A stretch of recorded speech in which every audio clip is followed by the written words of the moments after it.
think that the project that OECD and the Fundació Bofill are now undertaking about innovative learning, it's clearly important and it's timely, because if we are talking about how leadership changes outcomes, it is something that we all know about and we all talk about. What we don't know is how to go about doing it.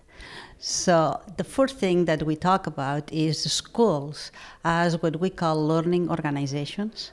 That means the schools that the best resources that they have is not necessarily technology, or it's not necessarily resources or budget, it is people.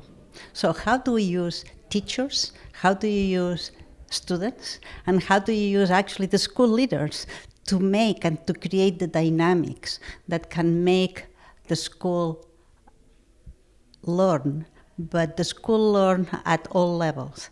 So when we're talking about creating those learning environments in this particular project, we think of the school leader as a leader who is not a top-down person, but someone who is capable of fostering the leadership of teachers.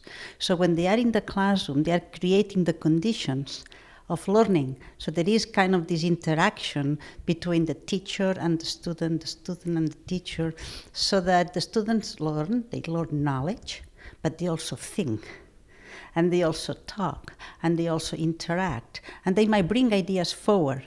So that's what learning is all about. Learning is about fostering this love for knowledge and interest, and also the ability to create in students the habits and the routines, so that they don't feel that they have to be given all the answers, or they just have to respond to questions, but they are not afraid of asking questions.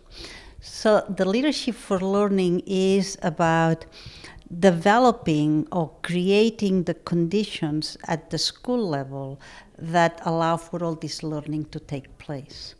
And we talk about organization. So when the way that the school is organized has to be around learning.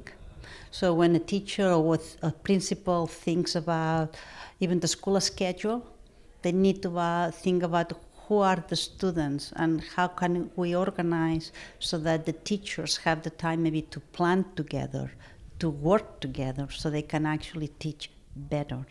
When we think about leadership for learning, we cannot underestimate the role of the students. There are schools that have like school government or students who are mentoring other students. These kinds of schools foster this love for learning in kids, and they are actually developing those leaderships also in students.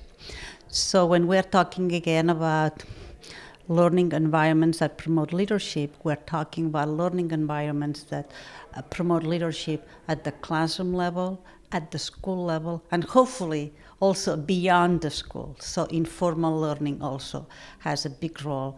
But I see this happening especially when we instill this intrinsic motivation in the students. So when they go home, they continue reading, they discuss issues, parents get involved, and we create what we call a professional learning community, where everybody involved is really aligned to ensure that the students learn in the broadest sense of the word.